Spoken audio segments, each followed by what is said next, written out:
Welcome, travelers of time and myth, to Forgotten Scrolls.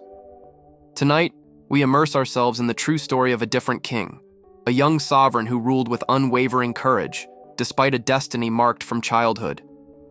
Have you ever felt fragile, yet compelled to be strong? Have you ever been demanded to lead when you were barely learning to live? This story is for you.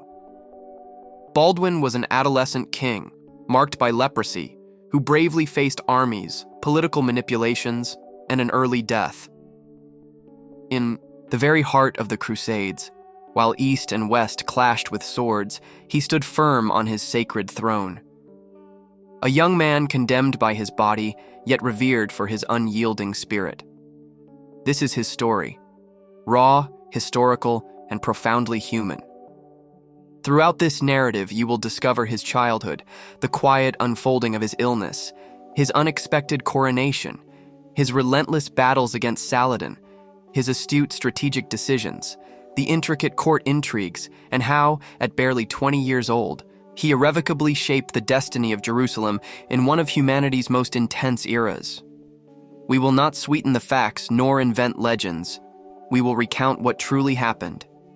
If you have ever felt limited, different, or misunderstood, the life of Baldwin IV will speak directly to your soul. He was a silent warrior, a powerful symbol of dignity amidst a merciless world. And though history has partly forgotten him, today we reclaim his story, so that you may sleep with a narrative that transcends the flesh and is etched into the memory of peoples. If this journey through authentic and profound history moves you, we invite you to follow this channel and become a member of our community. Members receive early access to all our tales. Settle in, breathe deeply, and prepare to know the Leper King, Baldwin IV of Jerusalem. Chapter 1. The Child King. Baldwin was born in the year 1161, son of Amalric Thirst of Jerusalem and Agnes of Courtenay. From his earliest years, he was raised within the fortified walls of the Crusader kingdom. Unlike other children of noble blood, his games were brief, always watched by the worried eyes of adults.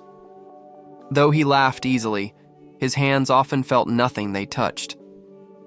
The young prince grew up in an environment of deep religiosity and constant warfare, where Christian faith and the struggle for the Holy Land were inextricably intertwined. He learned Latin, sacred history, and military tactics from a tender age. His preceptor was William of Tyre, renowned scholar who would later meticulously document the brightest and darkest days of the boy. It was William who first noticed the unusual rigidity and lack of sensation in the child's arms. Jerusalem, then the capital of the Crusader kingdom, was a vibrant mosaic of cultures, deep tensions, and fervent faith. Baldwin, as the king's son, was observed with great hope by his people. No one yet suspected that this child, so fragile in the eyes of the flesh, would become a monarch revered for his unwavering spirit. The court, however, already murmured about his delicate health. The prince's education was demanding, meticulously designed to prepare a future leader for the turbulent times of the Crusades. He was taught discipline, oratory, diplomacy, and the intricate art of war. His environment was harsh, exacting, and his soul seemed to mature faster than his young body. Leprosy was not yet officially confirmed, but something had already begun to subtly blur the heir's childhood. Other children avoided rough games with him, fearing to cause him harm. Baldwin did not complain. He seemed to understand, as if his spirit already intuited his destined path. In his gaze, there was a quiet blend of early sadness and innate dignity. With time, his gestures became more measured, his movements more deliberate. Something within him was changing, irrevocably. The Crusader kingdom, surrounded by formidable Islamic powers, lived in a state of permanent tension. In this charged atmosphere, kings did not have the luxury of weakness. That is why his father, Amalric, was stern, though in private he showed tender affection for his ailing son. Agnes, his mother, maintained a distant relationship, affected by political tensions and the judgment of the nobility. William of Tyre became more than just a teacher to Baldwin. He was a spiritual guide and a bridge to profound knowledge. The young boy clung to books as others did to the sword. Every story of the ancient kings of Israel, every account of saintly martyrs awakened in him a silent passion. Even then, his will was stronger than his flesh. When he turned 9, the signs of his illness became more evident. His face began to lose expression, and his skin showed inexplicable patches. William of Tyre discreetly consulted with Frankish and Greek physicians without obtaining clear answers. Secret whispers of leprosy began, a word that terrified even seasoned warriors. In 11th century Jerusalem, such a diagnosis was almost a sentence of civil death. That the royal heir might suffer from it was a scandal threatening the entire kingdom. Despite the fear, William of Tyre kept the diagnosis secret for a time. He believed Baldwin's mind was too brilliant to be relegated to oblivion. He saw in his pupil not an illness, but an invincible will. Therefore, he chose to accompany him rather than condemn him. He decided to protect him from the cruel judgment of the world. Despite the symptoms, Baldwin never lost his lucidity or his intelligence. His mind remained sharp, his judgment mature. When his father traveled to Egypt for military reasons, the child was already making minor decisions in the court, always supervised. His entourage respected him, though fear for his future grew like a shadow behind the throne. When Amalric died in 1174, the boy, barely 13 years old, was declared King of Jerusalem. There were no grand celebrations or parades. Baldwin IV's ascent was a solemn whisper amidst the ancient stones of the holy city. His body was afflicted, but the throne could not wait. It was time to reign, though he barely grasped what that implied. The coronation ceremony was solemn, surrounded by bishops, nobles, and Templar knights. As the crown was placed upon him, Baldwin kept his gaze fixed firm, as if he knew the weight he received was not merely gold. His face, veiled by faith and determination, concealed the profound pain of a child forced to grow up in an instant. The kingdom of Jerusalem needed more than a king. It needed a symbol. And though he did not yet know it, Baldwin would become that symbol. The child who suffered in silence, the king who could not wield a sword without help, would transform into the figure of hope for a divided people. His illness, instead of weakening him, began to forge a legend. The nobles were divided between compassion and distrust. Some wished to declare a regency, others proposed seeking stronger heirs. But Baldwin, even from a young age, demonstrated an iron will. He surrounded himself with loyal counselors, maintained calm amidst pressure, and began to study every corner of the kingdom. His personal life was sacrificed for the crown. He never married, never knew romantic love, nor had children. His entire existence was offered to the throne and to God, as if he knew his time was short. Instead of seeking pleasure, he sought justice. Instead of hiding, he ruled with decisive action and a firm gaze. His first decisions as king included reinforcing the defenses of border fortresses. He knew that Saladin, the great Muslim leader, would soon set his sights on Jerusalem. He ordered towers built, reorganized troops, and listened to his generals with keen attention. Though he could not physically fight, his mind was a battlefield. Baldwin found refuge in prayer and in the reading of scriptures. He often spent hours in the Church of the Holy Sepulchre, begging for strength, not for himself, but for his people. His faith was not ostentatious, but profound and sincere. It was said that he never shed a tear for his own pain, only for others. Despite his physical suffering, he always maintained a dignified public appearance. He dressed in elaborate tunics, covering his wounds and sores. Only his closest servants knew the true state of his body. Yet, his enemies feared him, and his allies revered him, not for his sword, but for his character. The loyalty of the Templars and Hospitallers was crucial during his early years as monarch. They saw in him not just a king, but a living martyr.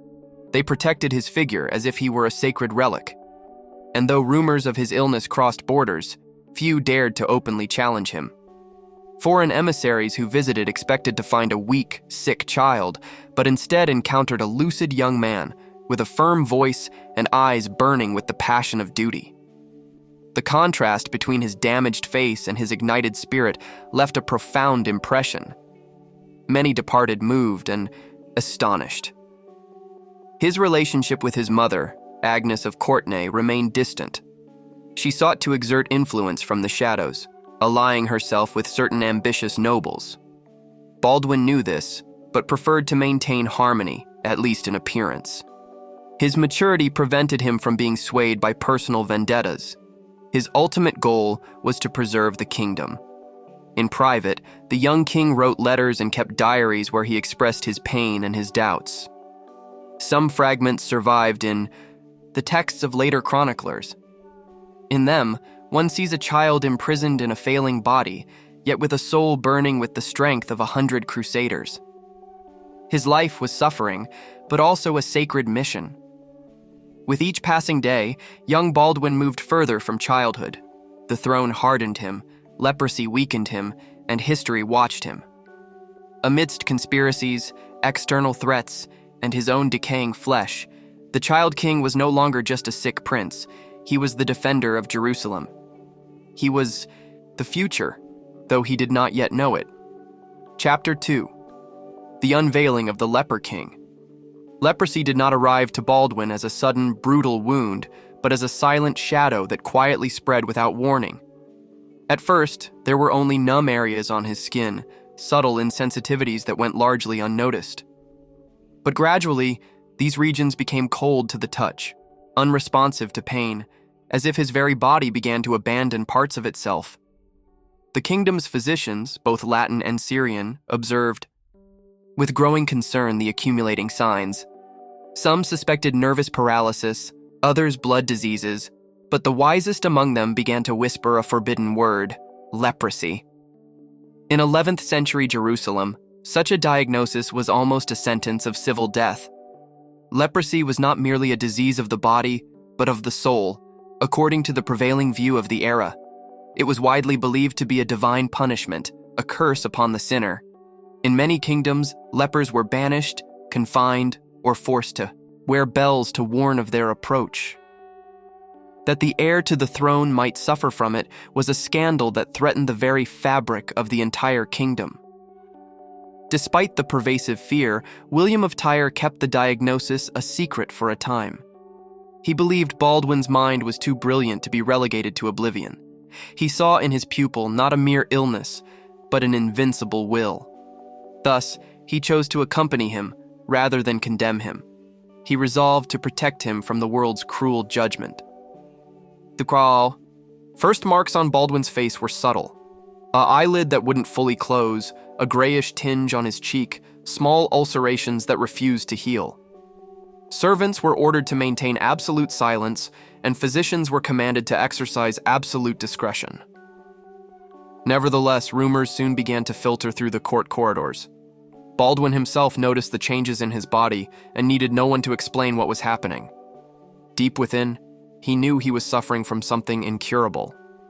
But, far from sinking into despair, he began to harden his character. He accepted his destiny not as a punishment, but as a cross he had to bear for Jerusalem. The leprosy advanced slowly, yet without pause. It affected his face, his hands, his feet. His sensitivity diminished, and open wounds became permanent scars.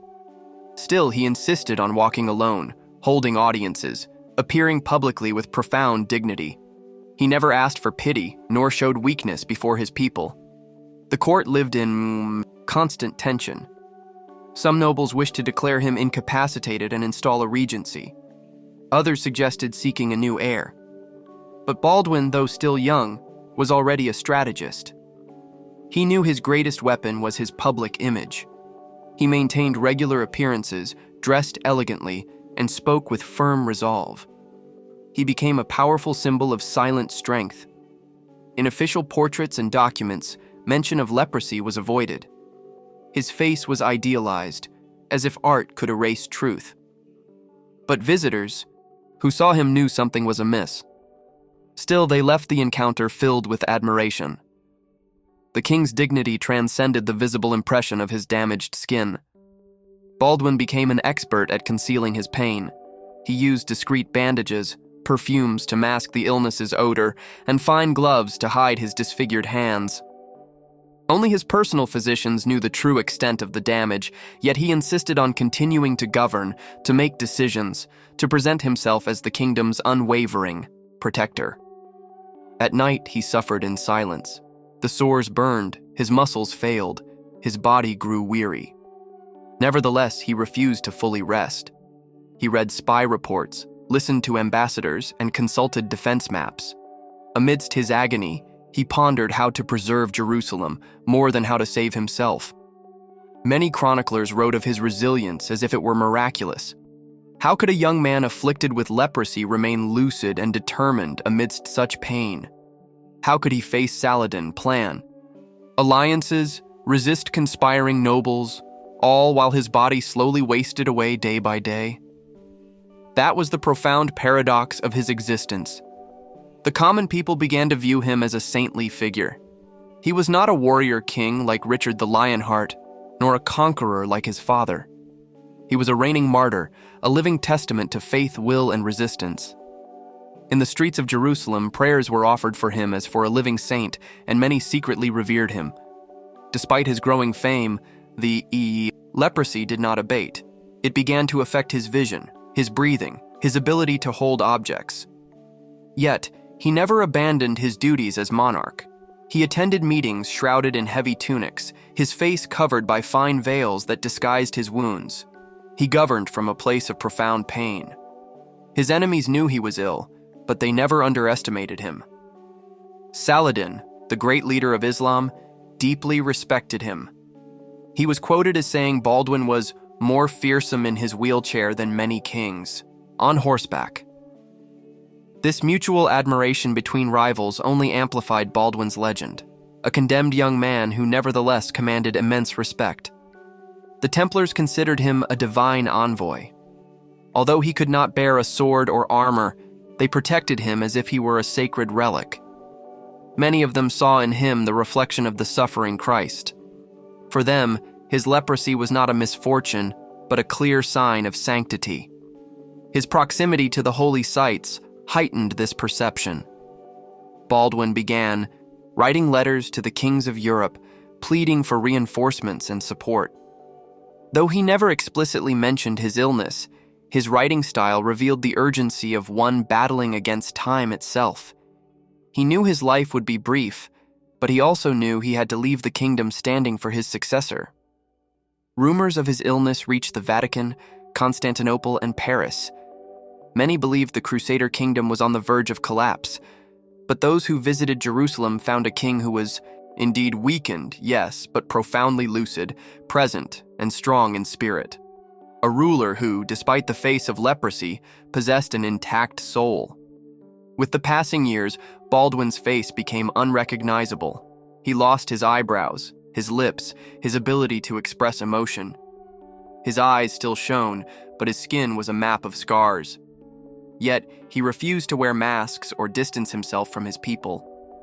He yearned to be seen, accepted, and respected, even in his profound fragility. He did not seek compassion, but understanding. Leprosy did not steal his crown, nor his intelligence, nor his purpose. It stole his childhood, his future, his rest, but in return, it granted him an eternal place in the history of those who fight from a position of disadvantage. Baldwin IV was not merely the leper king. He was the face of resistance, of faith, and of unwavering will in one of Christianity's darkest hours. Chapter 3. The Throne's Heavy Crown. The death of King Amalric III in 1174 marked a moment of profound uncertainty for the kingdom of Jerusalem. His son, Baldwin, was still an adolescent, and suspicions regarding his illness already loomed. The Crusader nobility was deeply divided. Some supported his immediate ascent, while others feared for the throne's fragile stability. The holy city watched in quiet silence. Under normal circumstances, the succession would have been direct and uncomplicated.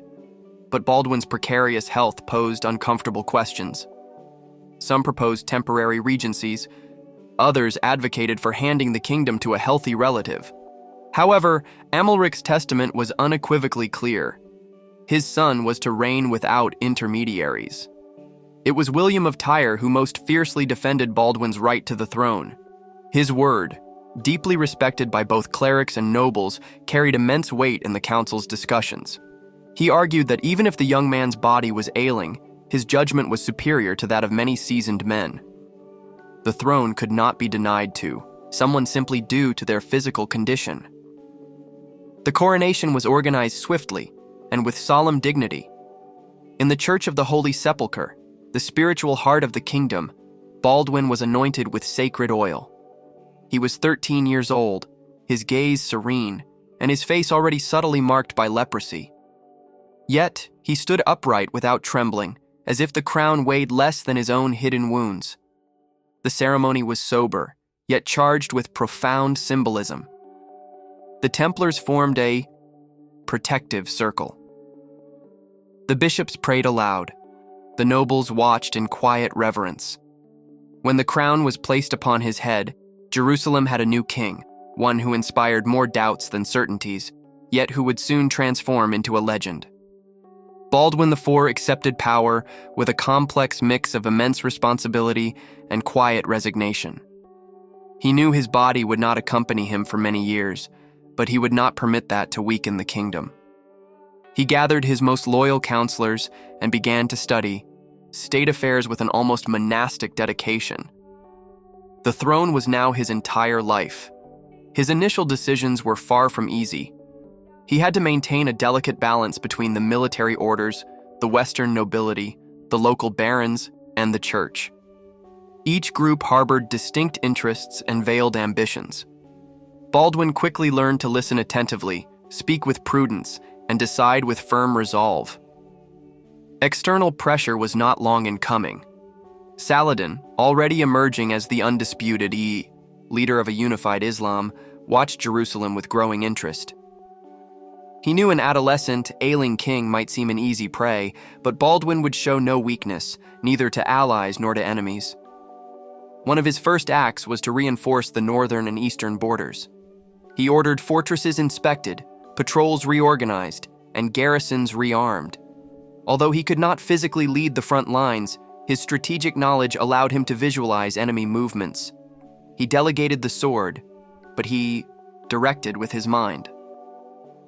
To appease the nobility, he granted certain minor titles to those who showed loyalty. Others he kept under close surveillance. He did not trust everyone and was far from naive. He knew the throne was a chair surrounded by daggers. His youth made him seem fragile, but his determination was rapidly becoming evident. His relationship with his mother, Queen Agnes of Courtenay, remained a central point of courtly disputes. She desired to control the young king from the shadows, but Baldwin quietly prevented it. Although he respected her rank, he limited her influence and avoided granting her real power. This was one of his first acts of profound political independence. For many, Baldwin's strength lay in his ability to choose allies wisely. He surrounded himself with wise men and loyal soldiers. He appointed experienced military leaders as seneschal and maintained the favor of the Templars and Hospitallers. His court was a complex mixture of astute diplomacy and fervent religious zeal. One of his crucial moments was the selection of his military regent. Being underage, he needed a commander with unquestionable authority.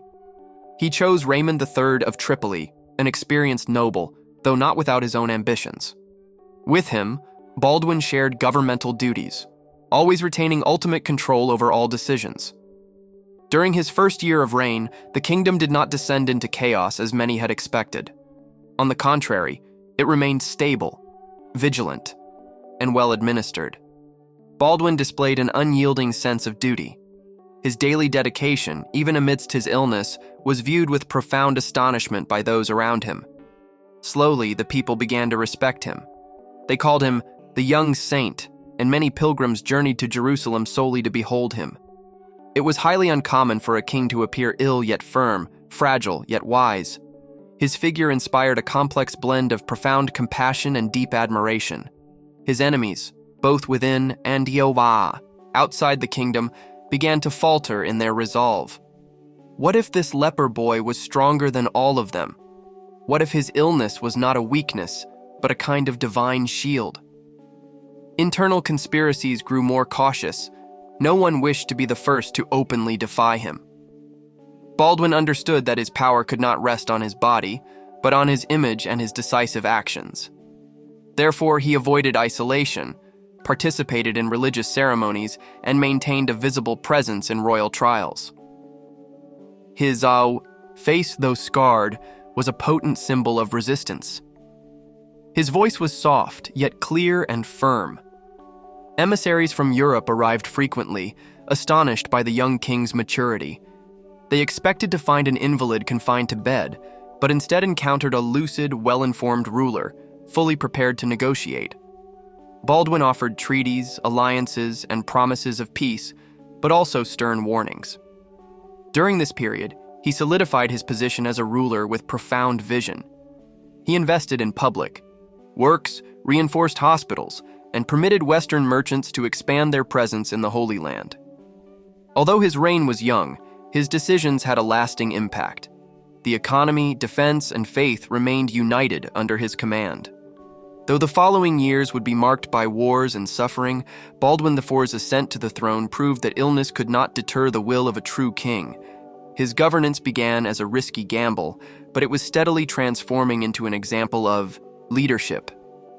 It was the beginning of a challenging and sacred era. Chapter 4: A Kingdom Under Siege. The Kingdom of Jerusalem never truly knew lasting calm.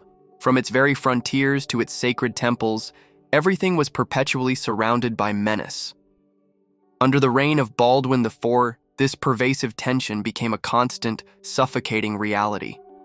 The Islamic forces, united and led by the formidable Saladin, began to close in on Christendom with deadly precision. War seemed utterly inevitable. From Damascus to Cairo, Muslim cities echoed with the fervent cries of jihad. Saladin was meticulously unifying both Shiites and Sunnis under a single overarching cause: to liberate Jerusalem from Crusader dominion. News arrived at the walls of the holy city like distant echoes of a growing storm. The young king had to act decisively before it was too late. Baldwin swiftly reinforced border outposts and dispatched emissaries to Tripoli, Antioch, and Armenia. He desperately needed allies and reinforcements, gold and steel. The kingdom was small, but its symbolic value was immense. Jerusalem was the spiritual heart of Christendom in the East. Losing it would be more than a political defeat. It would be a grievous wound to the very soul of Europe.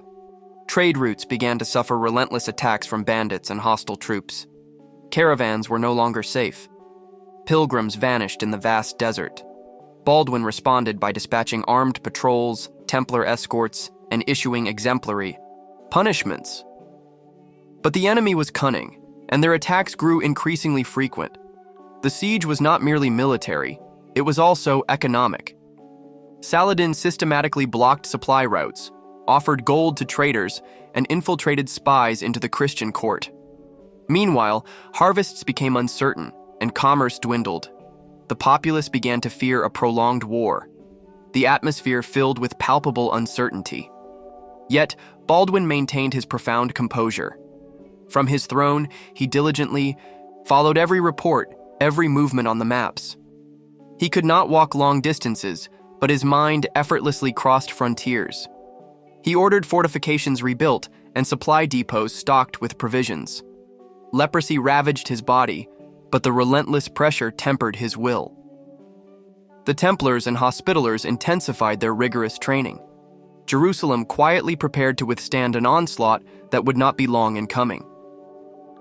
The walls of Acre, Caesarea, Tyre, and other key cities were reinforced. The military orders stood as a shield of stone, protecting the kingdom's fragile flesh. The nobility, however, did not always cooperate. Some barons quarreled among themselves over territories or rights of succession. Amidst the escalating danger, personal ambition remained stubbornly alive. Baldwin had to mediate, threaten, and occasionally yield. He maintained a delicate balance between these warring egos to preserve the unity desperately needed against the common enemy. Saladin launched his first attacks with border skirmishes.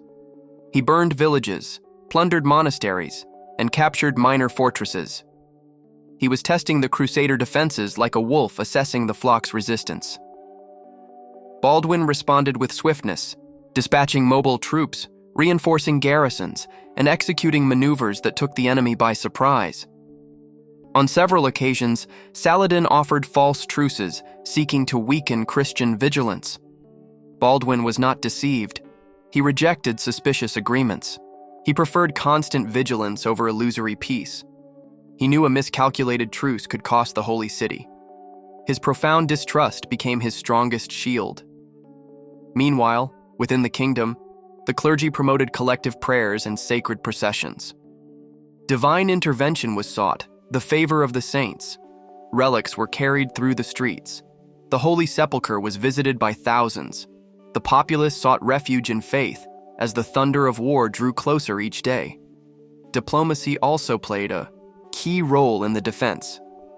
Baldwin dispatched letters to the kings of France, England, and the Holy Roman Emperor. He pleaded for reinforcements, money, and men. Some promises arrived, others were callously ignored. Europe was deeply divided by its own conflicts, and Jerusalem seemed a distant, fading cause. One of the most strategic points was the control of Kerak Castle in Transjordan. From there, trade routes could be monitored and access between Egypt and Syria controlled. Saladin attempted to take it on several occasions, but Baldwin defended it fiercely. His tenacious resistance was crucial in halting the Muslim advance. Despite the immense pressure, the kingdom's population did not flee. Communities were strengthened, refuges offered, and local leaders supported the king. Fear was undeniably present, but so too was hope. Baldwin was seen as a spiritual leader, an almost mystical figure who inspired profound trust even from within his pain. During this period, multiple incursions and minor clashes were recorded. Although open war was not declared, the kingdom lived in a state of permanent tension. Knights slept in their armor, bells watched the skies, and every night could be their last. It was a siege without walls, a slow, mortal wait. Baldwin maintained constant communication with his generals, demanding daily reports and suggesting strategies from his very bed. He was a king who did not ride, but who commanded armies. His mind remained active, alert, analytical. Every decision he made was precisely measured, as if he understood the art of timing better than anyone. The emotional toll was immense. Many nobles began to doubt the kingdom's ability to resist. Others planned to flee if Jerusalem was attacked. Baldwin faced these doubts with serene speeches, promises of honor, and rewards for the valiant. His leadership was not based on physical strength, but on unwavering conviction. The religious orders played a vital role. Templars, Hospitallers, and clergy maintained order, morale, and aid to the poor. They distributed food, tended to the wounded, and encouraged the troops. Christian spirituality was the very cement that held the walls when the stone itself began to crack. Despite everything, Jerusalem endured. It fell neither to hunger nor to fear. Baldwin, from within his profound fragility, had forged an invisible shield made of faith, shrewd strategy, and absolute authority. The siege was real, the danger imminent, but the kingdom still stood. It was a flame that refused to be extinguished, even when the wind raged with fury. The young king knew that total war was only a matter of time, yet he had achieved the unthinkable, holding at bay the most powerful enemy of his era. As his flesh weakened, his figure as a symbol grew. Jerusalem continued to breathe thanks to a condemned boy who refused to surrender. Chapter 5. Saladin, the unyielding shadow. Born in Tikrit, Saladin was already a man profoundly feared in the furthest corners of the Levant.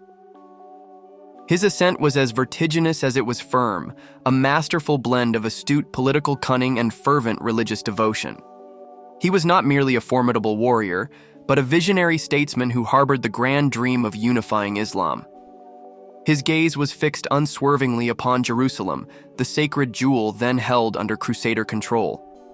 Saladin, or Salah ad-Din, began his impactful campaign as a vizier in Egypt, but swiftly transformed into its powerful sultan.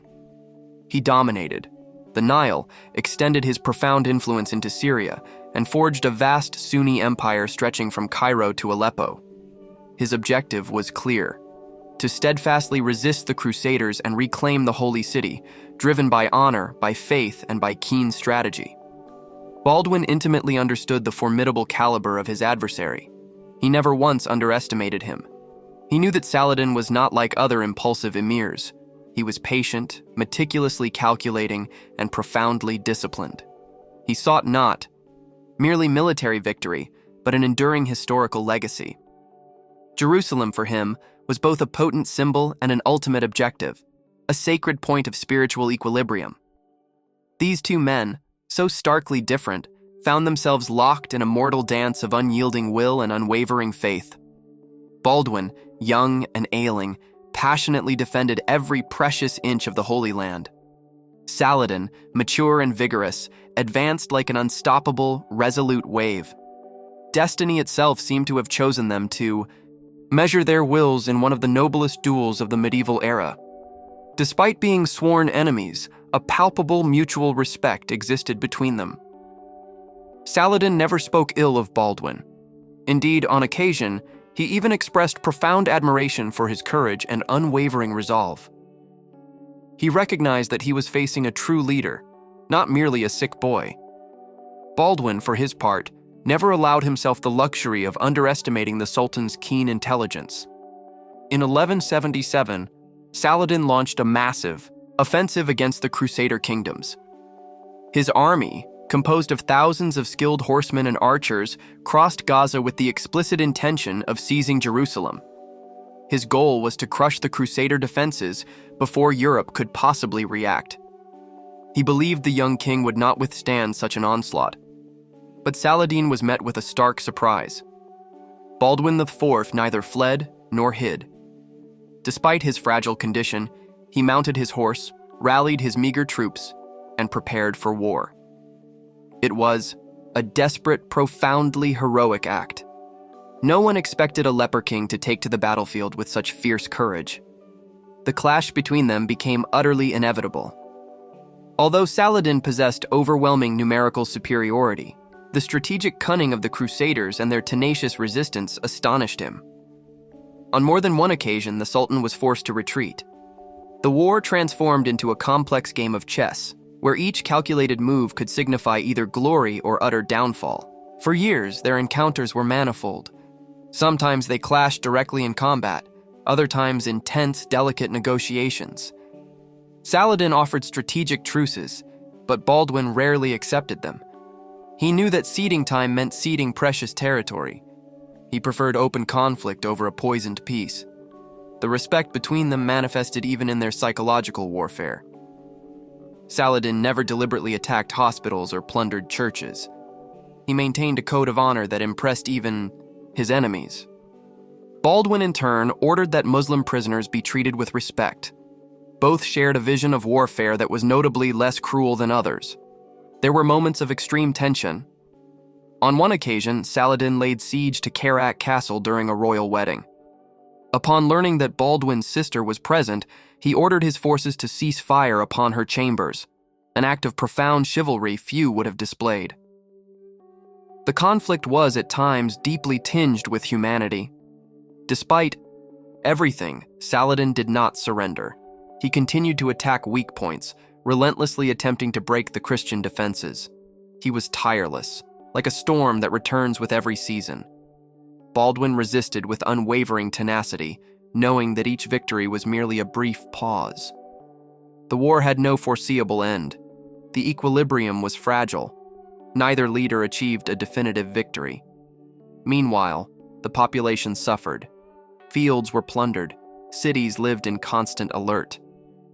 Both leaders knew that prolonged war exhausted resources and wills, but their objectives were sacred. Neither would yield. Baldwin could not march frequently, but his spies and messengers kept him meticulously informed. He studied Saladin's movements with an almost obsessive focus. He discerned patterns, routes, tactics. He often anticipated attacks days in advance. He was a patient strategist, just like his rival. Saladin also faced his own dilemmas. His empire was vast and difficult to administer. Internal. Revolts and disagreements with other emirs forced him to divide his forces. At times, he had to abandon campaigns for political reasons. Baldwin exploited every hesitation to reorganize his troops. Both understood that they were destined to measure their wills until the very end. There was no room for lasting truces or stable pacts. History had united them as opposite poles of the same sacred crusade. Each battle was more than a mere confrontation. It was a profound test of faith, destiny, and unwavering resistance. In the annals of history, their names would forever be intertwined, not as common enemies, but as titans of two worlds. The figure of the Leper King and the wise Sultan represented the very best of their civilizations: honor, intelligence, and moral strength amidst the chaos of the medieval era. As the years passed, both knew that time was their greatest enemy. For Baldwin, it was his physical deterioration. For Saladin, it was political and military attrition. Yet, they continued to play the game with masterful skill, as if every move were eternal. Neither wished to surrender before the other. Their rivalry was not born of hatred, but of destiny. Two men who needed each other to give meaning to their profound struggle. Jerusalem was the chessboard, but their confrontation transcended the city. It was a duel of visions, of cultures, of ways of understanding the world. History made them rivals, but also reflections of each other. Muslim chroniclers spoke of Baldwin with deep respect. They described him as wise, brave, and dignified. The Crusaders, for their part, viewed Saladin as a just and valiant enemy. This reciprocity was rare in an age of fanaticism, but between them, admiration was sincere and profound. Baldwin knew that he might not live to see the outcome of that rivalry, but he also knew that as long as he breathed, Saladin would not have Jerusalem. His determination was an invisible wall. Saladin, though stronger, recognized that barrier of unwavering will. He knew that to take the city, he had to await the fall of the Leper King. And so, for years, the cross and the crescent moon gazed at each other from afar. Two titanic figures, acutely aware that history would remember them not only for what they defended, but for the noble manner in which they confronted each other, with respect, with inherent nobility, with a code that transcended mere blood and steel. Chapter 6. The Miracle of Montgisard. In November 1177, the young king, Baldwin IV, faced one of the greatest challenges of his life. Saladin, supremely confident in his numerical superiority, advanced towards Jerusalem with a powerful army. The threat was imminent, and despair gripped the Crusaders. But the Leper King refused to succumb to fear. Though his forces were limited, Baldwin decided to act swiftly. He gathered a small contingent of Templar knights, hospitallers, and loyal soldiers. His physical condition was fragile, but his spirit remained invincible. He mounted his horse, despite the leprosy that already considerably weakened his body. The battle took place near the castle of Montgisard, a mountainous and narrow terrain. This strategic choice was crucial. Baldwin used the terrain to his advantage, preventing Saladin's forces from fully deploying their vast cavalry. It was a brilliant tactical move to level the numerical disadvantage. Saladin did not anticipate such organized resistance. He believed the Crusader army would surrender to his overwhelming power. However, Baldwin astonished everyone with a swift and well-coordinated attack. The morale of his troops soared as they watched their king lead from the front, defying his very illness. The Crusader cavalry charged with immense force, shattering the enemy lines. The clash was brutal, with both sides fighting for every inch of ground. Despite his exhaustion and pain, Baldwin remained calm. His strategic mind dictated clear and effective orders amidst the chaos. The Templars, renowned for their discipline and ferocity, were a key element in the battle. Under Baldwin's command, they launched themselves against the Muslim infantry with implacable determination. The war transformed into a game of endurance and cunning, where sheer bravery made all the difference. Saladin's forces began to retreat, surprised by the ferocity of the Christian charge. The Sultan attempted to regroup his troops, but confusion spread rapidly. The battle was tilting towards an unexpected outcome: the defeat of a much larger army. Baldwin displayed exemplary leadership, setting a powerful example for his men. Despite the suffering caused by his leprosy, he remained firm on his horse, encouraging his soldiers. His image inspired an almost sacred fervor, a call to resist and fight for faith and freedom.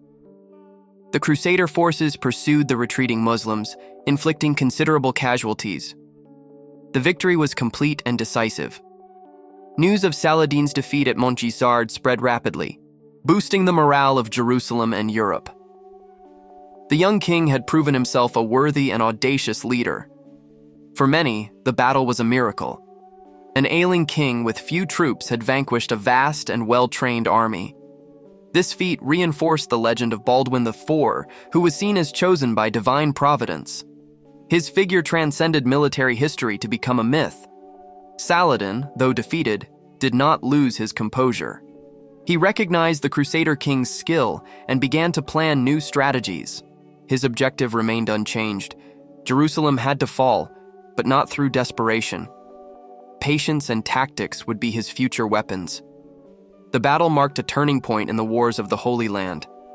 For months, Jerusalem and its allies gained a crucial reprieve. Baldwin used this time to further strengthen defenses and consolidate alliances. The war continued, but the kingdom seemed to harbor a new hope. The psychological impact was profound. The Crusaders regained confidence, while the Muslim army doubted its invincibility. The battle demonstrated that will could overcome brute force. Baldwin became a symbol of resistance and determination in the face of adversity. The Battle of Montgisard was also a demonstration of the importance of strategy in medieval warfare. Numbers alone were insufficient. Intelligence and courage were paramount. The Leper King applied these lessons with masterful skill, guiding his men to a victory that seemed theoretically impossible. The terrain, the climate, and surprise were Baldwin's allies. He used his knowledge of the field to limit the enemy's advantage. He ordered ambushes and maneuvers that confounded Saladin. Every step was calculated to wear down the adversary and protect the holy city. Among the chroniclers of the era, the battle was recounted with great admiration. They spoke of Baldwin's spiritual strength and his men's bravery. Many believed that divine intervention had favored Jerusalem. The legend of the Leper King grew during this time, fueling faith. Despite the victory, Baldwin knew he could not lower his guard. His body reminded him of his precarious situation. Leprosy advanced, and with it, the shadow of death. Nevertheless, his determination to protect the kingdom remained intact, a beacon amidst the encroaching darkness. The Templar and Hospitaller Knights reinforced their commitment to the young king. They saw him not only as a leader, but as a symbol of hope. Their vows of loyalty were renewed after Montgisard, pledging to fight until their last breath. The battle strengthened the kingdom's internal unity, though it also intensified political rivalries. Baldwin now had to manage not only external threats, but also internal disputes. His diplomatic skill became as necessary as his courage on the battlefield. Meanwhile, Saladin retreated to reorganize his forces. He knew he faced a worthy and dangerous adversary. His dream of conquering Jerusalem did not fade, but he needed to rethink his strategy. The Battle of Montgisard had marked a before and after in his campaign. In summary, the battle was an epic triumph that showcased Baldwin's greatness. His combination of courage, strategy, and faith overcame physical and numerical obstacles. Montgisard not only saved Jerusalem, but immortalized the Leper King as one of the great heroes of the Crusades. Chapter 7. The Wounds of the Soul. The victory at Montgisard did not alleviate the profound wounds that Baldwin IV carried within. Leprosy advanced relentlessly, leaving visible marks on his body, but also casting shadows upon his spirit. The battle had been won for Jerusalem, but the emotional and physical price for the king grew heavier each day. From childhood, Baldwin faced rejection and misunderstanding due to his illness.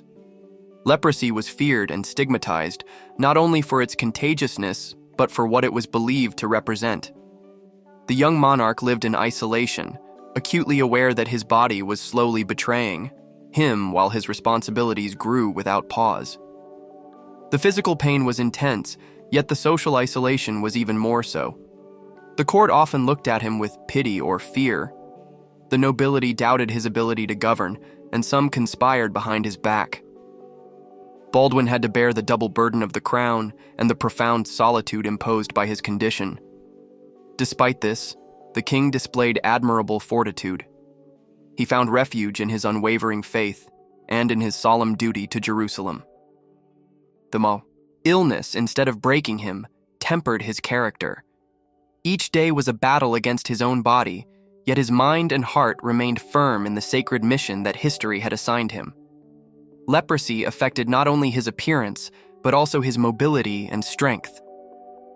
Walking long distances became impossible, and constant pain robbed him of energy.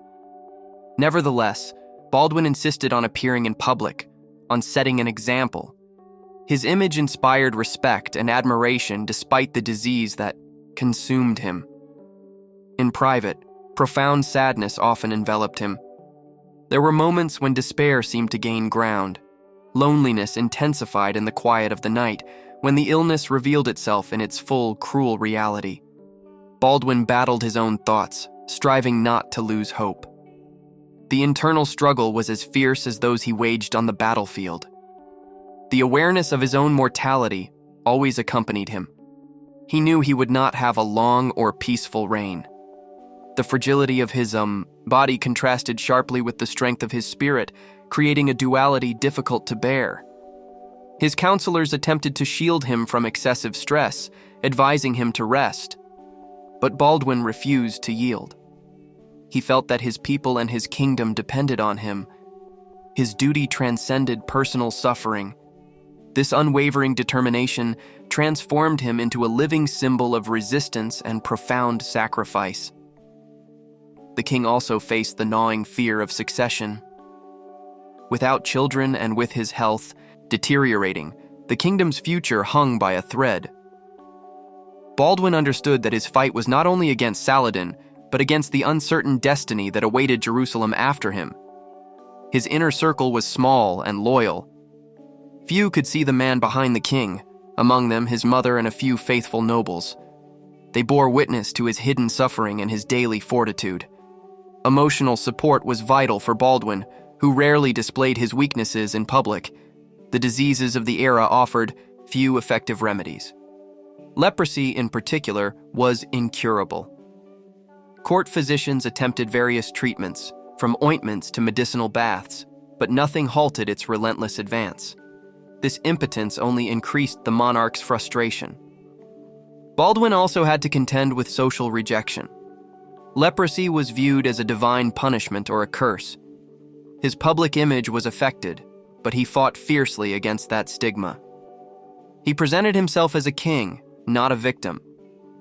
His leadership was an act of defiance against illness and prejudice. The court, though respectful, sometimes showed fear. Some nobles doubted Baldwin's capacity to govern fully. Baldwin had to constantly prove his worth, using intelligence and diplomacy to compensate for his weakened body. His voice was firm, and his decisions were clear. The illness also impacted his personal life. Affections were marked by distance and caution. Physical contact was limited, and family ties were strained. Baldwin, however, strived to maintain affectionate bonds, seeking emotional support in difficult times. His sense of humor and charisma remained intact. Despite everything, the king could be cheerful and approachable with those he trusted. This human duality made his figure even more complex and admirable. He was a leader who knew how to show humanity behind the crown. Rumors of his illness circulated widely, but Baldwin faced them with dignity. He did not allow leprosy to define his reign or his legacy. This attitude strengthened the morale of his followers, who saw in him an example to emulate beyond the disease. In his darkest moments, Baldwin turned to prayer and meditation. Spirituality was a fundamental pillar in his life. The cross and the Christian faith were his refuge, his solace, and his strength. His reign was marked by this deep connection with the divine. The king understood that his time was limited. This awareness compelled him to act with urgency and wisdom. He sought not only to defend Jerusalem, but to leave a legacy that would transcend his illness. Every decision made was a gamble for the kingdom's future. Physical suffering was accompanied by sleepless nights and acute pains. Baldwin endured these torments with bravery, never complaining in public. His image as a strong king was a necessity to maintain unity and hope in a critical moment. Finally, the disease affected his ability to communicate. His voice weakened, and weariness forced him to retire early. However, his words, when he uttered them, remained laden with wisdom and authority. His legacy was also forged in silence. This darker chapter of Baldwin's life reveals that true wounds are not always visible. Leprosy marked his body, but the wounds of his soul were profound and constant. His reign was a struggle not only against external enemies, but against his own fate. Chapter 8. Whispers of the Court. The kingdom of Jerusalem faced not only external enemies, but also internal battles that profoundly threatened its stability. The court was rife with ambitious nobles and warring factions. These political intrigues severely complicated Baldwin's task, who had to maintain unity amidst crisis. Baldwin, acutely aware of his physical fragility, knew he could not afford enemies within his own palace. His illness fueled doubts and conspiracies. Some nobles saw in his condition an opportunity to dispute power or influence the kingdom's decisions. One of the gravest problems was the dispute over the regency. As Baldwin had no direct descendants, various pretenders and guardians sought to control the king, and with him, the throne. This struggle for influence generated deep distrust and tension within the courtly atmosphere. The nobility was divided between supporters of different families and factions. The Ibelins, for example, wielded great power and sought to secure the succession through their allies. Other nobles, like Raymond III of Tripoli, represented opposing interests. These disputes fragmented the kingdom at a critical juncture. Baldwin attempted to mediate wisely among the factions, using his authority and charisma.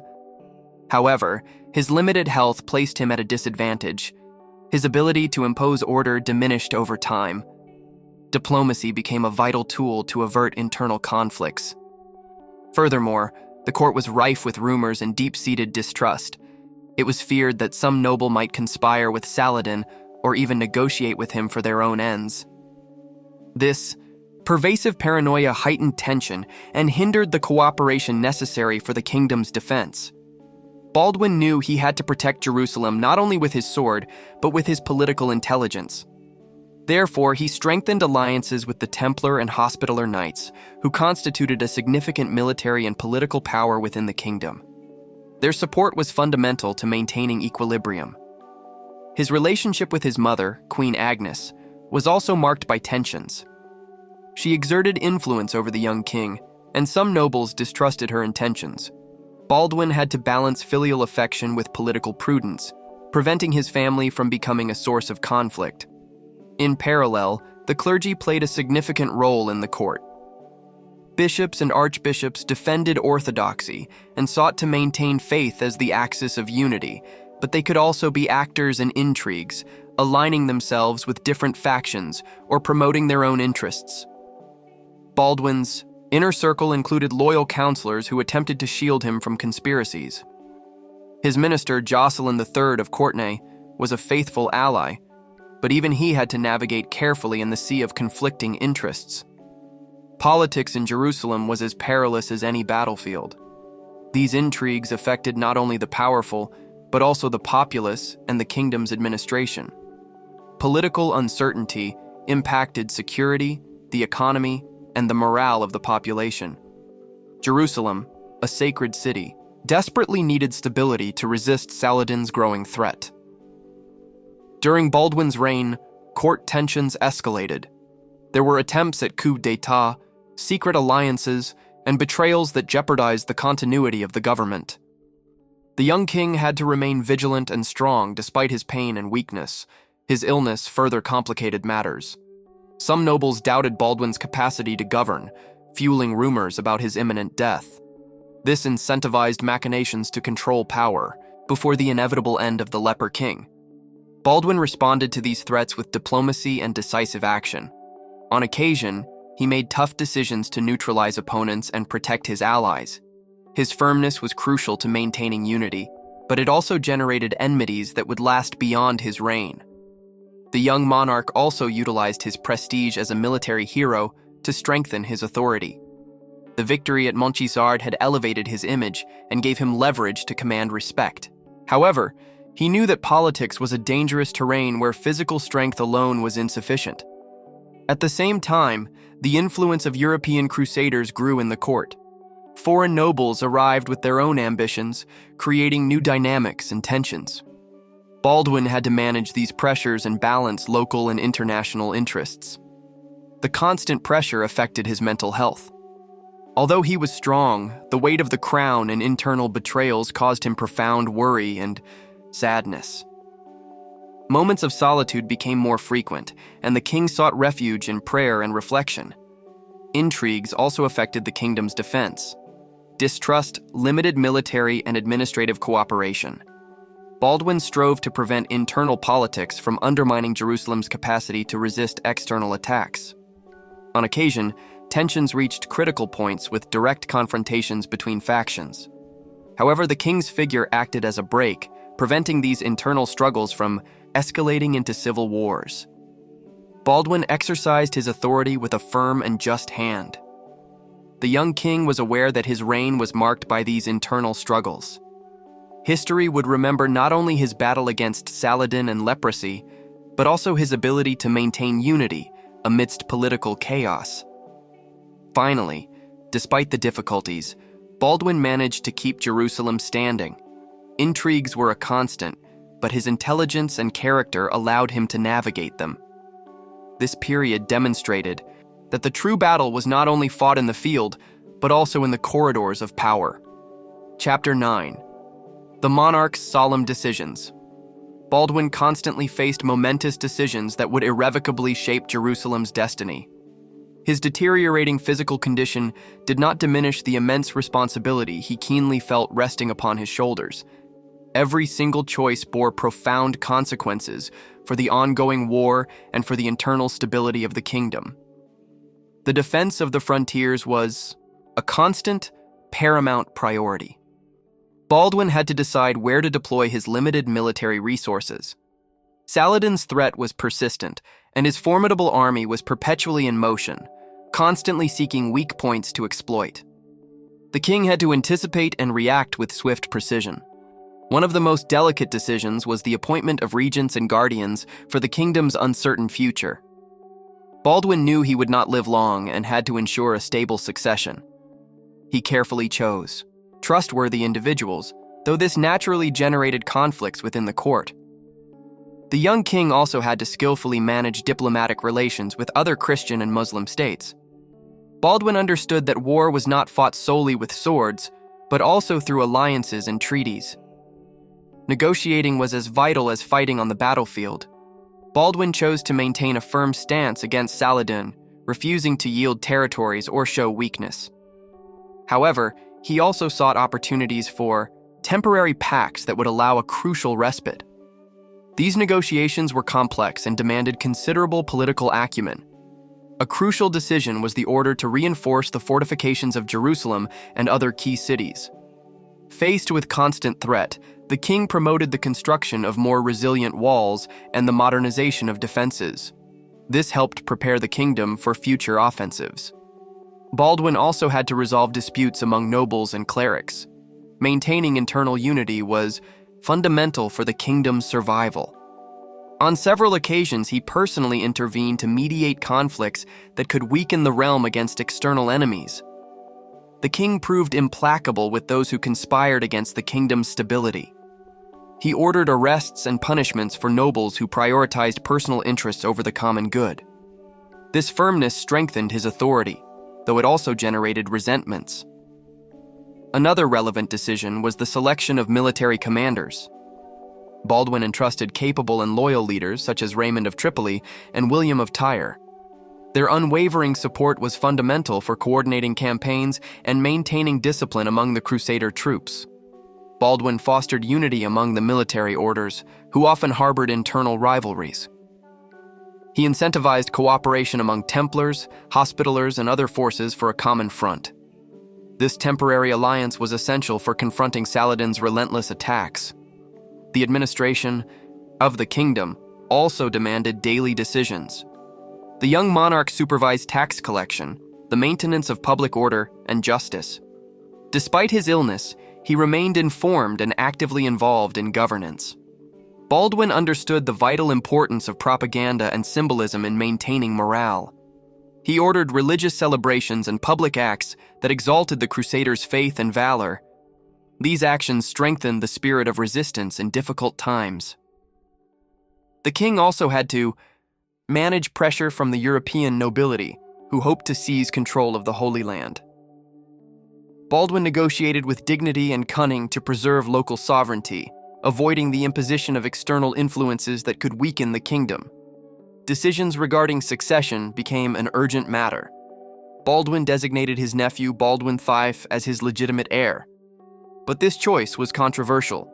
Some nobles accepted it with reluctance, while others rejected it, increasing political tensions. The monarch sought to balance justice with mercy. His government was characterized by the pursuit of social peace within a context of constant warfare. Decisions in this area helped preserve stability in a divided territory. Baldwin also faced decisions concerning his own medical care. Available treatments were limited and often painful. He chose to face his illness with dignity and bravery, refusing to let leprosy define his legacy. The young king skillfully adapted to changing circumstances, adjusting his military and political strategies according to the war's evolution. This flexibility was key to maintaining Jerusalem during his years of reign. Decisions about supporting European crusades were another constant.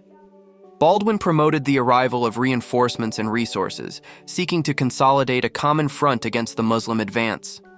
His influence was vital in coordinating these efforts. The monarch had to decide how to confront the growing threat of Saladin, who was consolidating his position as Muslim leader.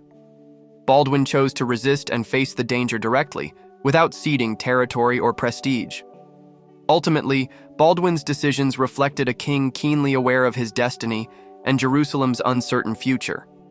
His wisdom and bravery marked a fundamental chapter in the history of the Crusades and the Latin Kingdom. Chapter 10. The Unsettled Alliances. Amidst the relentless confrontation between Christians and Muslims, Baldwin IV found himself compelled to forge unexpected alliances. The complex political landscape of the region demanded tactical partnerships, even with groups or leaders who did not fully share his ideals. These uncomfortable alliances starkly reflected the pragmatic reality of survival. One of the most notable alliances was with certain neighboring Christian principalities, such as Antioch and Tripoli. Despite historical rivalries, the King of Jerusalem promoted unity to confront the growing threat of Saladin. This cooperation was not without its tensions, but it was absolutely necessary for common defense. Baldwin also sought temporary agreements with some Muslim leaders less aligned with Saladin. These pacts allowed him to avert confrontations on certain fronts and gain precious time to strengthen defenses.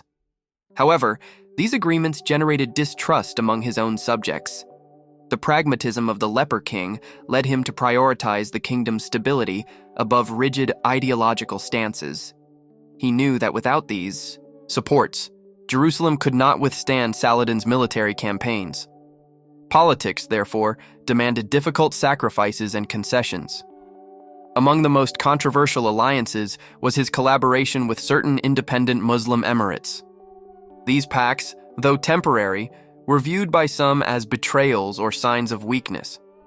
Baldwin had to justify these decisions before his court and the clergy, who were often inflexible in their worldview. Diplomacy became a key tool for the king. He dispatched emissaries and negotiators to weave networks of support that would hold enemies at bay. The ability to dialogue and make pacts was as important as bravery in battle. These uneasy alliances also influenced Jerusalem's internal dynamics. Some nobles supported them, seeing an opportunity to consolidate power. Others vehemently rejected them, wishing to maintain a stance of total confrontation against the Muslims. Baldwin had to balance these opposing views within his kingdom. His authority and charisma were crucial to preventing deep fractures. On several occasions, the king personally mediated to maintain cohesion among his followers. The international context also influenced these decisions. The arrival of European crusaders with rigid ideas about holy war complicated the acceptance of alliances with Muslims. Baldwin had to manage these pressures to avoid losing external support. Furthermore, Saladin's growing fame and power necessitated flexible tactics. Alliance with certain local groups allowed him to weaken the enemy, or at least avoid a coordinated attack on all fronts. This strategy helped Jerusalem stand firm for a longer period. The uncomfortable alliances also had an economic component. Trade with Muslim territories, allied or neutral, secured vital resources for the kingdom's survival. Baldwin understood that material prosperity was as essential as military strength. The complexity of these pacts reflected a scenario where black and white blended into shades of gray. Survival forced Baldwin to act with realism, setting aside prejudices to protect his people and his crown. These diplomatic relations were not always lasting or easy. Betrayals and ruptures were commonplace. The king had to be constantly vigilant to adapt and seek new options when circumstances changed. Baldwin's example shows that in times of war, rigidity can be an enemy as dangerous as the adversary in the field. Flexibility and negotiation can be powerful weapons to preserve a threatened kingdom. History remembers these alliances as brave and necessary decisions, though often painful. Baldwin was a leader capable of looking beyond historical enmity to secure an uncertain future. Personally, these alliances forced the king to face criticism and distrust, but his conviction and sense of duty kept him firm in his choices. Baldwin prioritized the kingdom's stability and survival over his image or personal prestige. These alliances also contributed to maintaining a temporary balance between constantly conflicting forces. Baldwin's political maneuvering prevented Saladin from advancing without definitive resistance during his years of reign. The king understood that in a divided Holy Land, war was only one aspect of a broader conflict involving alliances, betrayals, and negotiations. This complexity was an essential part of his governance. Finally, the uncomfortable alliance reflected Baldwin IV's political maturity.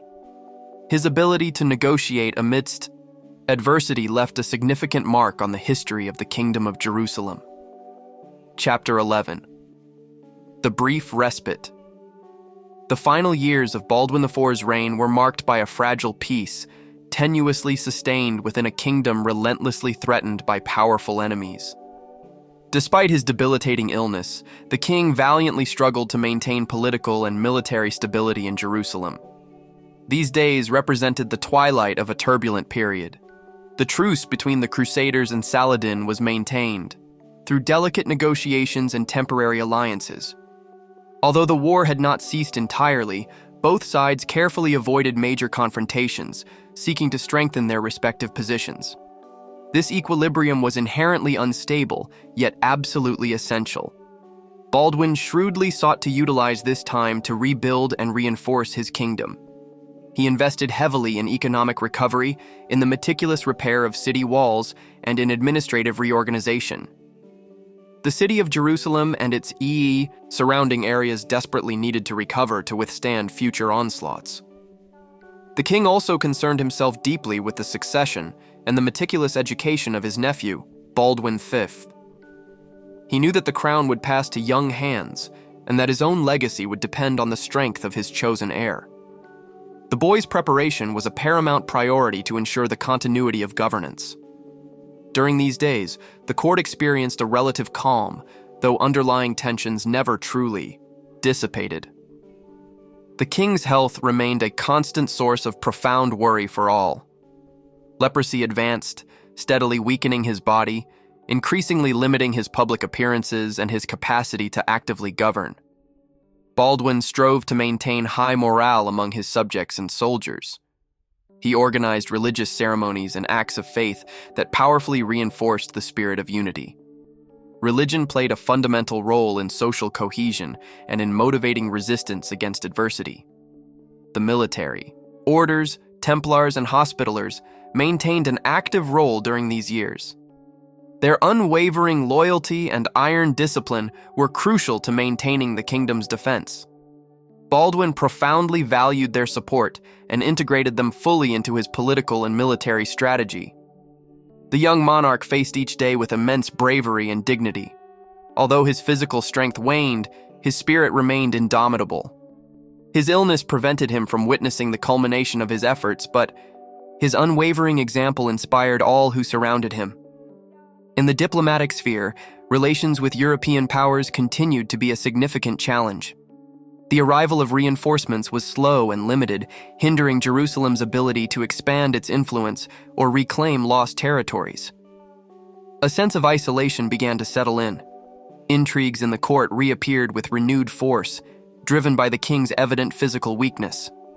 Some nobles began to dispute control, anticipating the moment of succession.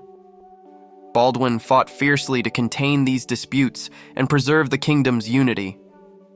Despite the difficulties, Jerusalem maintained its profound religious and strategic importance. Control of the Holy City was vital for both warring parties.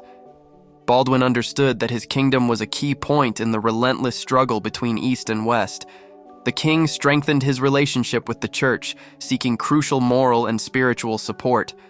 The clergy defended his figure and legitimacy, which helped maintain cohesion in difficult times. Faith was an essential pillar in the people's resistance. Baldwin also worked diligently to improve justice and internal administration. His government strived to be just and efficient to prevent social discontent. Internal stability was crucial for confronting external threats. The king's physical deterioration forced him to delegate more and more responsibilities. However, his will remained intact. He supervised every detail and made important decisions, demonstrating absolute commitment to his people and his crown. In these final days of peace, hope, and fear coexisted in Jerusalem. The uncertainty about the future and the king's health generated anxiety, but also a deep desire to resist and preserve what remained of the kingdom. The relationship between Baldwin and his inner circle, especially his mother and counselors, grew even more intense. Concern for the future and the young heir's security dominated their conversations and decisions. The people's support for the Leper King was palpable. Admiration for his bravery and sacrifice strengthened the collective identity. Baldwin represented hope and resilience in the face of adversity. These final days of peace were a solemn preparation for the inevitable conflict that loomed. Jerusalem quietly prepared to face new challenges, acutely aware that stability was temporal and fragile. Baldwin left a profound legacy of struggle and dignity in these final moments. His figure transformed into a powerful symbol of sacrifice and leadership in the face of adversity, inspiring future generations. Finally, these years showcased the profound humanity of a king who, despite his condition, never abandoned his sacred duty. The last days of peace served as a testament to his strength and unwavering commitment to Jerusalem and Christendom. Chapter 12. The body's slow decline. The physical decline of Baldwin was a slow yet relentless process, relentlessly marked by the progression of leprosy that steadily consumed his body. Despite his formidable mental fortitude, the insidious disease relentlessly undermined his health, increasingly limiting his movements and his capacity to actively govern. It was a constant, agonizing confrontation with his own physical form. Leprosy, then unknown in its treatment and widely considered a divine curse by many, irrevocably transformed the king's appearance. His hands, face, and voice were visibly affected, which generated profound shock and sorrow in his court and among the populace. The image of the young king began to be inextricably associated with suffering and unwavering resistance. As the illness advanced, Baldwin found himself increasingly confined to his chambers. His public appearances notably diminished, yet each time he emerged, he displayed immense courage and profound dignity. The people admired this unwavering courage in the face of physical adversity. Difficulties in movement and communication did not prevent him from maintaining control over his kingdom. He delegated responsibilities to his trusted counselors and nobles, meticulously supervising strategic decisions from his bed. His mind remained sharp and decisive despite his weakened body. The king suffered intense physical pain resulting from the lesions and inflammation characteristic of leprosy. These episodes of suffering affected not only his body but also his spirit. However, his unwavering commitment to Jerusalem and his people gave him the strength to continue. The court organized itself to assist and protect him. Physicians and monks sought to alleviate his pain with the few available resources. Baldwin benefited from the close support of family and friends who accompanied him in his most difficult moments. The body's limitations marked a significant shift in the dynamics of government. The king had to increasingly rely on his mother, Queen Agnes, and other regents. Yet, his final decisions were always respected and executed with profound loyalty. The visible aspect of his illness evoked mixed feelings in society. On one hand, it generated compassion and respect for his struggle. On the other, some saw leprosy as a sign of weakness, which fueled internal intrigues and disputes. Baldwin bravely faced the gazes of pity and fear that his illness provoked. His resilience was a powerful message that strengthened the morale of his soldiers and subjects. He was the very symbol of Christian resistance in difficult times. The progressive loss of physical faculties prevented him from directly participating in military campaigns. However, his strategic vision and moral leadership remained fundamental for the kingdom's defense. His voice continued to guide his allies. The illness also affected his personal relationships. Affections were marked by distance and caution. Baldwin became more reserved, acutely aware of his fragility. Nevertheless, he maintained a deep connection with his family, especially with his sister Sibylla, who played an important role in the kingdom's continuity. As his physical decline advanced, concern for the succession became more urgent. The king desired to ensure an orderly transition to avoid later conflicts. Jerusalem's future depended on this transition. Historical testimonies highlight the king's dignity and fortitude during this period. Despite the pain, he maintained hope and faith, inspiring everyone around him. His figure became a symbol of sacrifice for Christendom. The body's decline sharply contrasted with the firmness of his spirit. Baldwin faced death with serenity, keenly aware of the legacy he would leave. His life was an example of courage in the face of implacable adversity. Leprosy, though cruel, failed to destroy the essence of a monarch deeply committed to his people. Every day was a personal battle, but also a test of leadership and profound humanity. His struggle inspired tales that endure to this very day. During this period, Jerusalem maintained a degree of stability thanks to the combined efforts of regents and military leaders. The king delegated functions, but his spiritual presence and authority were fundamental to maintaining unity. The unstoppable advance of the disease led Baldwin to progressive isolation. However, his mind remained active and his will never faltered. The king meticulously prepared every step to ensure the kingdom's survival. The physical decline reflected the historical moment Jerusalem was experiencing, a kingdom under siege and in constant peril. Baldwin personified this fragility, but also the hope and resistance against destiny. Finally, history remembers these years as a stage of extreme bravery. The decline of the king's body was not the end of his influence. His example of leadership and sacrifice profoundly marked the historical memory of the Kingdom of Jerusalem. Chapter 13. The Crown's Last Guardians. In the final years of Baldwin's reign, the paramount concerns for the Kingdom of Jerusalem's survival became the protection and continuous transfer of the crown.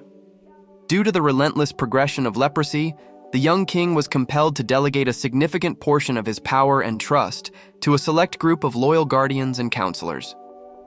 These pivotal figures played a fundamental role in preserving the legacy and political stability of the kingdom. Among the most important guardians stood Raymond III of Tripoli, an experienced and highly respected noble whose influence was crucial in the court. Raymond staunchly supported Baldwin in both political and military decisions, diligently ensuring that the royal will was executed despite the monarch's illness. His leadership was instrumental in maintaining the cohesion of the Christian forces. Another key figure was Guy of Lusignan, future husband of Sibylla, Baldwin's sister, and an ambitious man who sought to consolidate his position in the line of succession.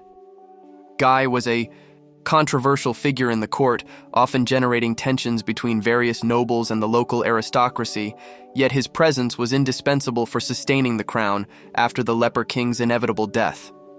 Queen Agnes, Baldwin's mother, also played a decisive role as a guardian of the crown during this delicate period. She tenaciously supported her son and the kingdom, confronting intrigues and conspiracies to protect the royal family. Her maternal and political influence proved fundamental for the transition of power.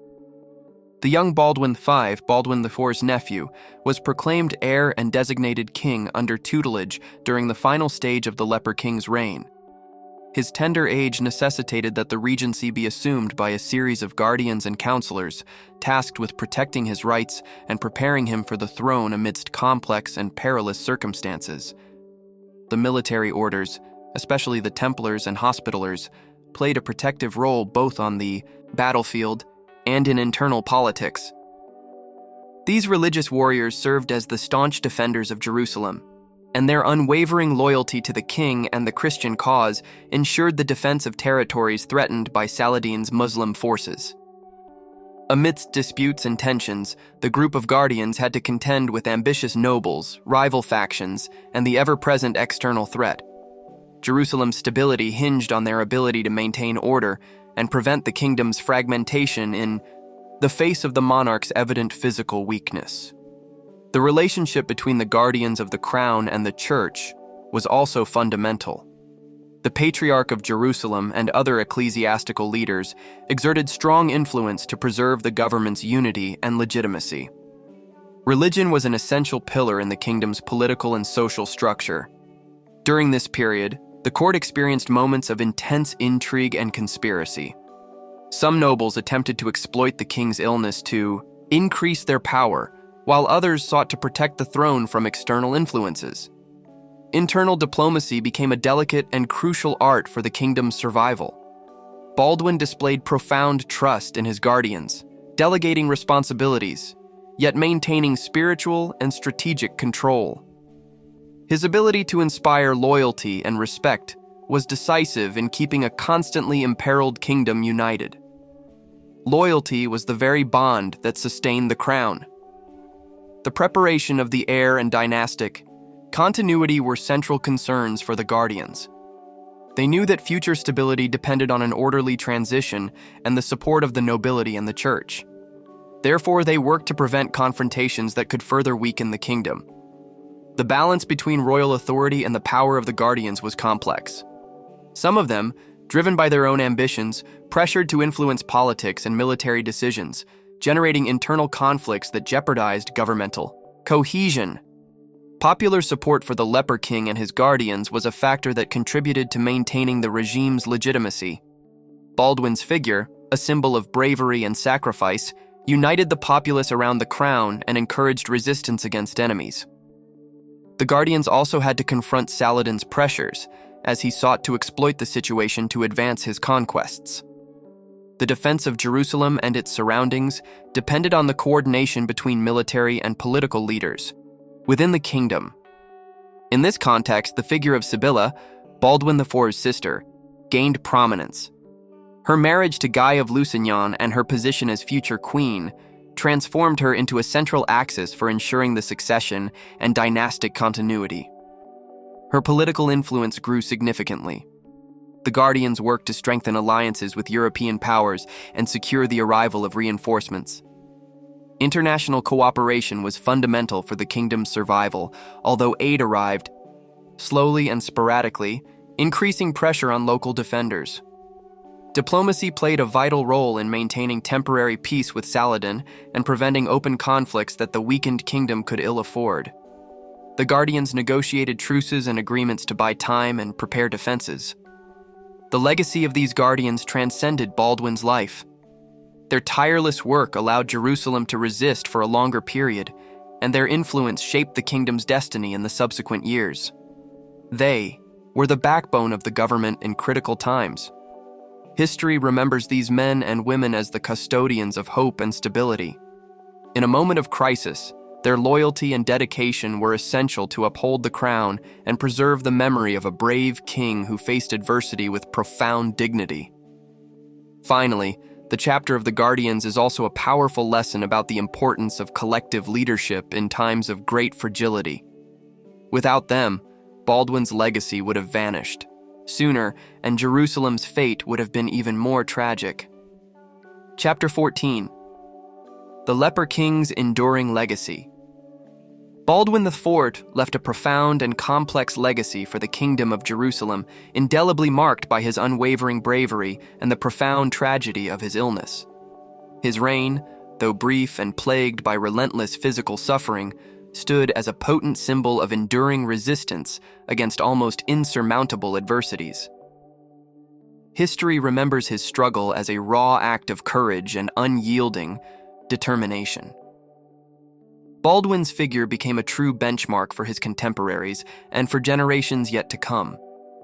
His remarkable ability to govern, despite suffering from leprosy, while maintaining profound dignity and unwavering firmness, profoundly inspired his subjects and all Christian leaders. He was a shining example of sacrifice for the sacred cause of defending the kingdom. Baldwin IV's military legacy is also significant. The victory at Montgisard and his innate ability to maneuver within a hostile context demonstrated that, even while physically weakened, he could lead armies and plan strategies that successfully halted Saladin's advance. This sustained resistance prolonged the very existence of the Christian kingdom in the Holy Land. Furthermore, Baldwin fostered unity among the noble factions and military orders, tirelessly attempting to consolidate a common front against his enemies. His reign underscored the absolute necessity of political and military cooperation in times of crisis, imparting a vital lesson about the paramount importance of internal cohesion. His life and tragic death marked a profound turning point for Jerusalem. The kingdom's fragility after his demise revealed the critical importance of his leadership, for without him, the realm was exposed to internal divisions and the escalating pressure of increasingly formidable external forces. It was a legacy simultaneously of immense strength and a stark warning. Baldwin IV also left a powerful symbolic legacy in the way he confronted his illness. His unwavering bravery in living and governing with leprosy demonstrated that physical suffering is no insurmountable obstacle to true greatness, nor to the legitimate exercise of power. This profound lesson humanized the monarchy and added a powerful spiritual dimension to his figure. The nobility and the court remembered the Leper King with profound respect and sorrow.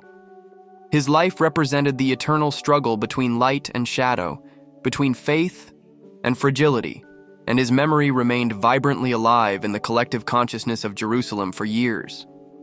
His name became a legend and a powerful example for all of Christendom. Baldwin IV's influence extended even to medieval culture and literature, where countless stories and chronicles exalted his heroism. Through these narratives and legends, his figure transcended historical boundaries to transform into a potent myth and a timeless symbol of resistance in the face of adversity. His reign vividly demonstrated the vulnerability of the Christian kingdom in the Holy Land, but also its remarkable capacity for resistance. The strength and spirit of Baldwin served as a constant reminder that the struggle for Jerusalem was not merely military, but also profoundly moral and spiritual, a legacy that transcended his own time. The Leper King imparted a crucial lesson about the paramount importance of faith and unyielding determination in critical moments. Despite his physical limitations, his unbreakable will kept hope vibrantly alive in a threatened kingdom, leaving an indelible mark on the history of the Crusades. His political influence was also reflected in how he established successors and strived to preserve dynastic stability, albeit with considerable difficulty. The designation of Baldwin V and the intricate maneuvers to secure the crown showcased his deep concern for the kingdom's future and continuity.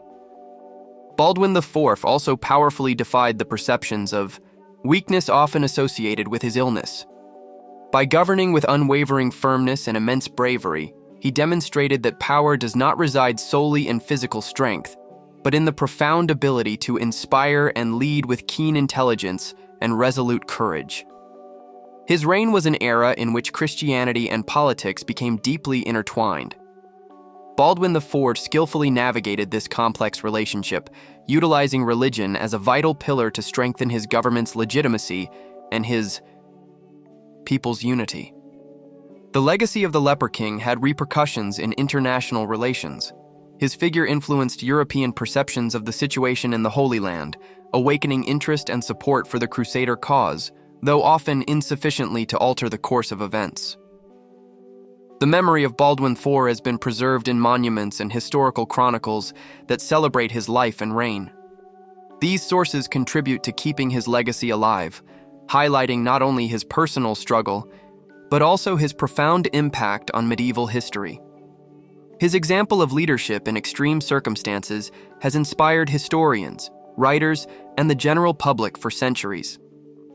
The story of the Leper King invites reflection on the human capacity to face adversities with honor and sacrifice. Baldwin's figure also serves as a stark reminder of the human costs of the Crusades. His life was a testament to the immense difficulties and tragedies that marked that period, but also to the unwavering resistance and enduring hope amidst conflict. Ultimately, Baldwin's legacy is a complex blend of heroism, tragedy, and profound teaching. His story remains relevant due to the depth of his humanity and the transcendence of his role in the history of the Kingdom of Jerusalem. Finally, Baldwin IV is remembered as a powerful symbol of resistance, a king who did not surrender to adversity and who marked a crucial era in the defense of the Christian world in the Middle East. His legacy endures as a now inspiration for all. Chapter 15: The Burden of Succession. The succession following Baldwin's reign was a process profoundly marked by tension and pervasive anxiety, vividly reflecting the fragile political equilibrium of the Kingdom of Jerusalem. With the king's health relentlessly deteriorating, concern for the continuity of governance swelled among the nobles and counselors. The very crown was at stake at a crucial, precarious moment. Baldwin IV, keenly aware of his impending destiny, designated his young nephew Baldwin V as his legitimate heir. However, the boy was barely a few years old, which immediately raised immense uncertainty about the future stability of the kingdom. The regency thus became a delicate and decisive matter for maintaining order. The nobility was deeply divided between those who supported the child king's mother, Sibylla, and those who perceived her as a potential threat to stability. Political intrigue was constant, with internal struggles threatening to disintegrate the very unity Baldwin had fought so tirelessly to preserve. In this precarious context, the figure of Guy of Lusignan emerged as a strong candidate to assume the throne after Baldwin IV's inevitable death. His marriage to Sibylla further complicated courtly relations and generated widespread suspicion among the nobility and military leaders. The grief over Baldwin IV's death was profound in Jerusalem. Not only was a brave king lost, but also a symbol of unwavering resistance against external forces. The transition of power was not merely political, it was also a deep emotional mourning for both the populace and the nobility.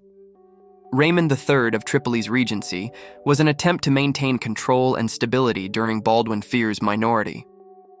However, tensions did not cease, and court conspiracies intensified, threatening the unity of the Christian kingdom. Jerusalem's enemies shrewdly exploited this internal uncertainty. Saladin and his forces observed keenly, awaiting the opportune moment to strike at the weak and conflicted succession. This vulnerability further increased the kingdom's precariousness in a context of constant warfare. The church's influence was decisive during this period. Religious leaders sought to mediate between factions and ensure that the succession respected Christian principles. However, even within the church, differences existed that complicated internal peace. Baldwin IV's health was also fragile and his reign brief.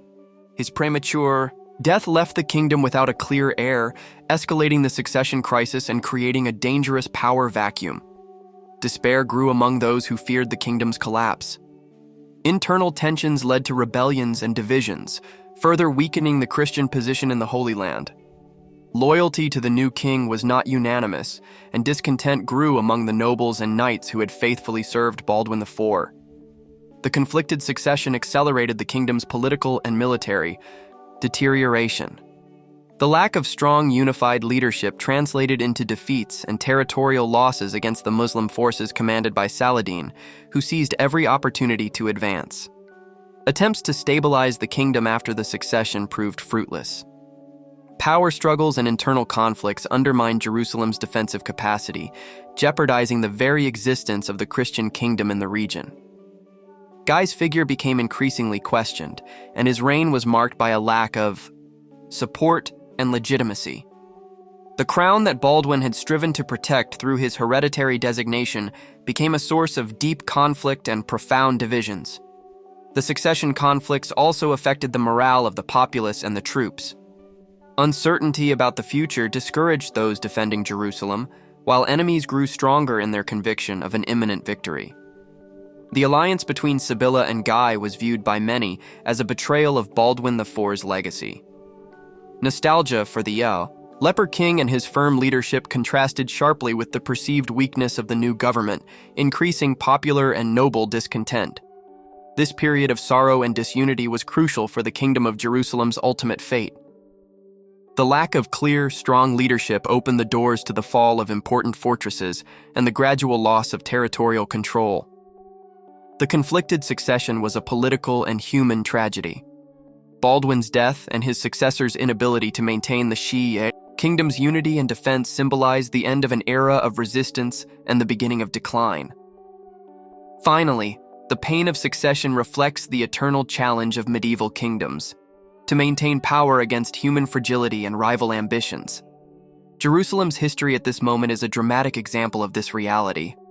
This chapter shows us that even if a great leader's legacy is immense, continuity requires unity, strength, and legitimacy.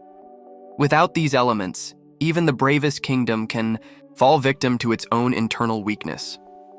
The pain of succession is a lesson for history, teaching how politics and emotions intertwine in the destinies of peoples and their leaders. The succession after Baldwin IV was a turning point that changed the course of the Kingdom of Jerusalem. Chapter 16: The Twilight of the Crusader Kingdom. The twilight of the Kingdom of Jerusalem was a period of profound political and military decline, marked by the progressive loss of territories and an agonizing inability to maintain internal cohesion. Following the death of Baldwin IV and the ensuing succession crises, the kingdom faced an increasingly adverse and perilous reality. The figure of Saladin solidified as the primary antagonist, a charismatic and strategic leader who skillfully exploited internal divisions to expand his pervasive influence. His remarkable ability to unite Muslim forces stood in stark contrast to the deepening fragmentation of the Christian kingdom. Battles continued with alternating outcomes, but the balance of power gradually tilted in Saladin's favor. The kingdom's defenses steadily weakened, and many strategic fortresses fell into the hands of his armies, crippling Jerusalem's defensive and territorial capacity. The death of Baldwin V, coupled with the regency and short reign of Sibylla and Guy of Lusignan, left a leadership vacuum that the kingdom proved unable to fill. The absence of a strong central authority allowed Saladin's influence to grow largely unopposed. The Christian nobility found itself bitterly divided, plagued by internal struggles and a pervasive lack of unity against external threats. These internal rivalries facilitated the loss of territories and a precipitous decline in morale among the kingdom's defenders. The fall of key cities like Tyre and Sidon was a crushing blow for the Kingdom of Jerusalem. These strategic losses severely limited its capacity for resistance and for receiving vital support from Europe, thereby accelerating its territorial decline. In this desperate context, Jerusalem remained vulnerable, a coveted jewel that Saladin sought to retake to consolidate his power and restore Muslim control over the region. The sacred city became the epicenter of an intense and profoundly symbolic struggle. Relations with Europe grew increasingly complicated. Christian kingdoms on the continent dispatched reinforcements and support, but distance and internal disputes hindered effective coordination and impact in the Holy Land. Western aid arrived slowly and was ultimately insufficient to turn the tide advancing against Jerusalem. The Third Crusade was already forming as a direct response to the escalating threat and the urgent need to defend the city. Religious and cultural tensions between Christians and Muslims intensified, fueled by years of relentless confrontations and painful losses. The twilight of the kingdom was not merely political and military.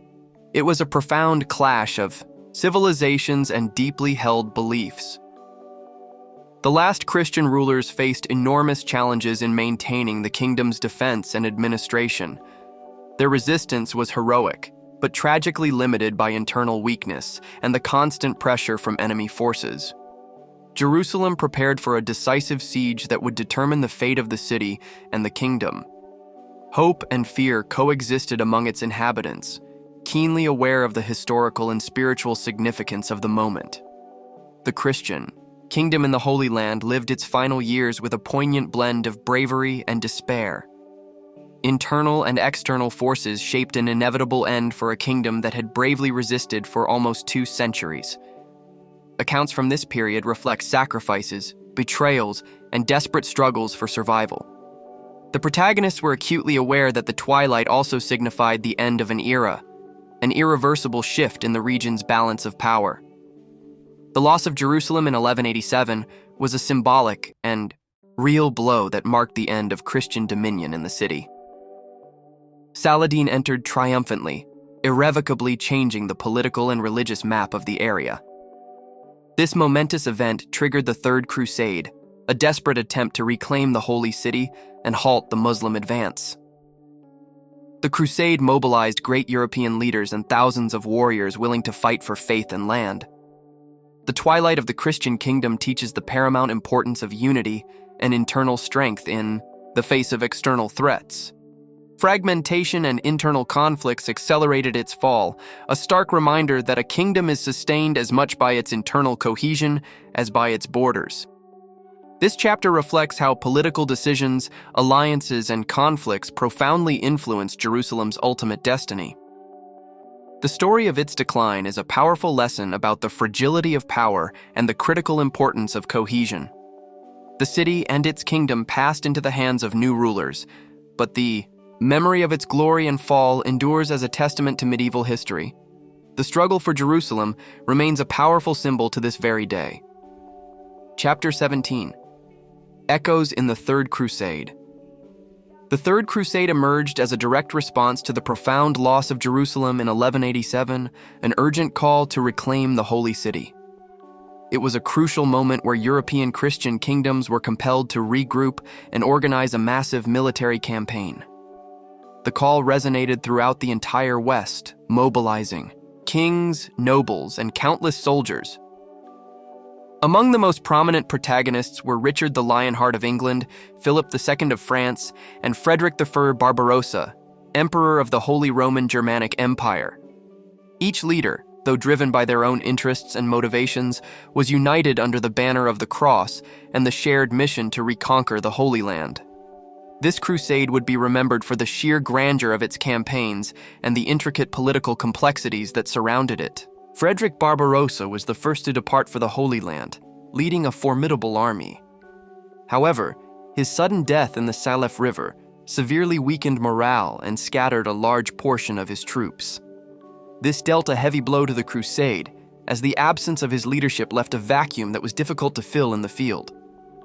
Richard the Lionheart distinguished himself by his immense bravery and formidable military skill. His campaigns were intense and strategically brilliant, achieving significant victories, such as the capture of the city of Acre, which was crucial for controlling the coast and the routes to Jerusalem. Richard displayed a powerful blend of determination and astute diplomacy in his confrontations with Saladin. Saladin, for his part, was equally formidable and proved himself a formidable leader who skillfully combined warfare with negotiation. Although he staunchly resisted the Crusaders' assaults, he also kept open channels for dialogue and truce, displaying a mutual respect that marked the relations between both sides. His figure became almost legendary in both cultures. The battle and siege of Acre were decisive moments. For months, both forces fought relentlessly for control of this strategic port city. Conditions were harsh, with scarcity of resources and constant clashes. The Christian victory in Acre was a great achievement, but insufficient to immediately reclaim Jerusalem. The campaign continued with tactical movements and minor engagements. Richard advanced towards Jerusalem, but he was acutely aware that he could not sustain a prolonged siege without resources or reinforcements. Furthermore, internal political differences and deep distrust among the Crusader leaders complicated the unity of their efforts. In this stage, diplomacy played a crucial role. Richard and Saladin exchanged letters and met to negotiate possible truces. These encounters reflected the conflict's complexity, where war coexisted with a certain respect between adversaries who understood the magnitude of the struggle. The Crusade, though it failed to reclaim Jerusalem, established a temporary equilibrium. Agreements were signed that allowed Christian pilgrims to visit the Holy City unmolested, a small yet significant achievement amidst the pervasive conflict. Physical and emotional exhaustion began to affect the leaders. Richard fell ill and suffered wounds that limited his capacity to continue the campaign with the same vigor. Saladin, likewise, faced the weariness of years of constant struggle and the need to maintain cohesion among his subjects. Tensions among the Crusaders also escalated. Rivalries between Richard and Philip II led to the latter's early return to France before the crusade concluded, weakening the joint effort. This political division once again demonstrated the difficulty of maintaining a solid alliance. Finally, Richard decided to withdraw to Europe, but his journey was fraught with dangers and captivity. He was captured and imprisoned for several months, which generated uncertainty and problems for the stability of Christian forces in the Holy Land. The legacy of the Third Crusade is complex. While it did not reclaim Jerusalem, it succeeded in containing the Muslim advance and ensuring the survival of the Crusader states along the coast. Furthermore, it strengthened the figures of its leaders in medieval history. This episode left a lasting echo in the collective memory of Europe and the Middle East. The Third Crusade stood as a powerful symbol of the struggle for faith, power, and cultural identity in a turbulent and defining period for the region. The chronicles of the era reflect both the feats and the tragedies of this crusade, revealing the humanity beneath the armor and military strategies. They are tales that blend valor, betrayal, hope, and despair. Through the centuries, the Third Crusade has been the subject of numerous interpretations, myths, and legends. Its historical impact is undeniable, and it continues to be studied as a crucial point in the history of the Crusades and relations between Christians and Muslims. The importance of this crusade also lies in its teachings about the power of diplomacy, the fragility of alliances, and perseverance in adversity. Despite its limitations, it showed that even in times of war, spaces for dialogue and negotiation can exist. The echoes of the Third Crusade resonated into later times, influencing the politics, culture, and religions of the region. It was an episode that marked a before and after in the struggle for control of the Holy Land. The memory of the protagonists, from Richard to Saladin, became symbols of bravery and leadership. Their personal stories form an essential part of the Crusade's legacy, inspiring generations and subsequent narratives. This chapter of history closes with a sense of uncertainty and hope, where despite defeats, the struggle for Jerusalem and the Holy Land continued, reflecting the complexity and passion that defined this era. Chapter 18: The Man Behind the Veil. Baldwin IV, known to history as the Leper King, is one of the most enigmatic and deeply admired figures of the medieval era. His life was relentlessly marked by a constant, agonizing struggle against the disease that slowly, inexorably consumed his very body. Nevertheless, his profound inner strength and unwavering character allowed him to govern with an extraordinary dignity. Leprosy, which we understand much better today, was in that distant epoch a chilling mystery, shrouded in pervasive fear and deep-seated superstition. The leprosy that afflicted Baldwin was diagnosed at a stage when medieval medicine possessed no adequate tools for its treatment, nor even for its true comprehension. The disease was widely perceived as a divine punishment, which generated pervasive social isolation and profound fear, even within the confines of the court. Despite this immense burden, Baldwin steadfastly maintained his role as a leader and a powerful symbol of enduring resistance. The precise origin of Baldwin's illness remains a subject of ongoing study. Some historians believe he may have contracted leprosy through contact with infected individuals or due to unhygienic conditions prevalent in his environment. Leprosy, caused by the bacterium Mycobacterium leprae, affects the skin and nerves, leading to deformities and loss of sensation, symptoms that Baldwin began to exhibit at a very young age. As the disease advanced, Baldwin's face began to display the typical signs: skin patches, loss of eyelashes and eyebrows, and facial deformities. However, his spirit remained unyielding. It is said that despite his appearance, his charisma and command capability profoundly impressed both his subjects and his enemies alike. His early diagnosis did not allow him to avoid the progression of leprosy, but it granted him invaluable time to prepare for a reign inevitably shadowed by this affliction. Baldwin developed a meticulous routine of government that enabled him to manage state affairs from his palace with the aid of loyal counselors.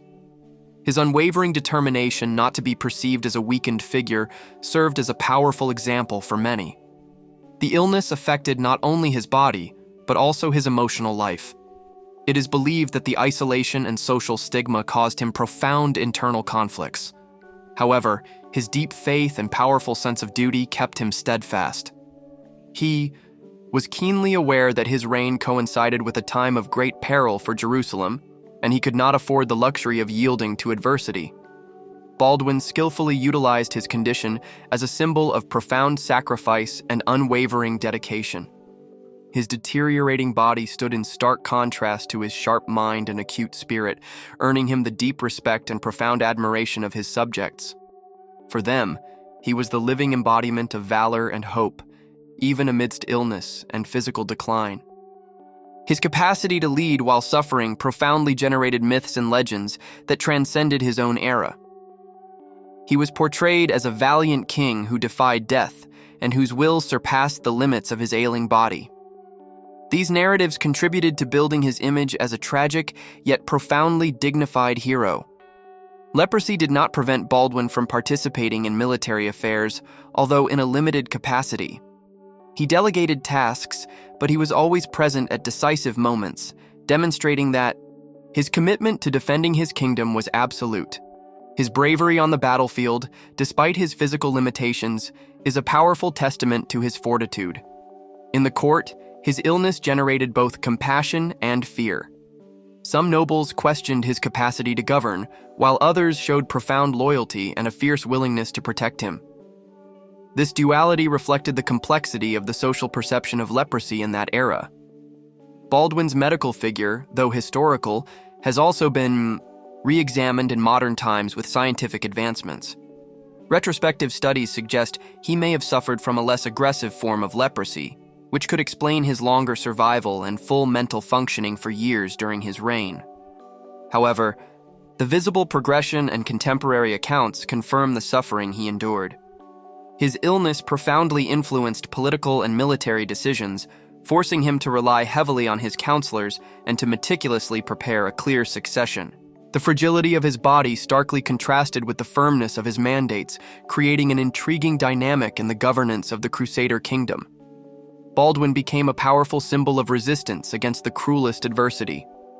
His story has inspired numerous literary and artistic works that emphasize the human spirit's struggle against destiny. This blend of tragedy and heroism keeps his memory vibrantly alive. The way he faced his illness and reign also prompts reflections on dignity and leadership. His unwavering will to be recognized beyond his physical condition was a crucial lesson for his contemporaries and for future generations. Baldwin did not allow leprosy to define his legacy. In the context of the Middle Ages, where diseases often meant condemnation, Baldwin's figure represents a powerful counterpoint, a leader who, despite the stigma, governed with integrity and unwavering determination. This reality challenges preconceived notions about disability and power in ancient times. His illness affected not only his body, but also his enemies' perception of him. Saladin, in particular, showed immense respect towards Baldwin, acknowledging his worth despite his condition. This mutual respect marked a unique episode in the history of medieval conflicts. Despite the progressive deterioration, Baldwin maintained his mental lucidity until shortly before his death. This allowed him to supervise important state affairs and maintain cohesion in a threatened kingdom. His ability to adapt and govern effectively is a notable highlight of his biography. The impact of leprosy on his personal life was also significant. Baldwin lost the possibility of forming a family and enjoying a full life in other aspects. His destiny was marked by sacrifice and renunciation, elements that add profound depth to his historical figure. Ultimately, the illness that defined his reign also profoundly humanized him. Baldwin ceased to be merely a monarch, transforming into a universal symbol of resistance, dignity, and hope in the face of suffering. His life is an example that transcends centuries and cultures. This chapter reveals Baldwin IV not merely as a king afflicted by leprosy, but as a man who faced illness with profound courage and exemplary leadership. His figure transcends his time, reminding us of the human spirit's strength in the face of the harshest adversity. Chapter 19. Whispers of the Leper King's Legacy. Baldwin, despite his tragically short life and debilitating illness, left an indelible mark on medieval history. His reign, though defined by leprosy, was also rich with little-known facts and intricate details that reveal the profound complexity of his personality and his turbulent era. These intriguing curiosities enrich his figure and help us to more deeply comprehend the Leper King.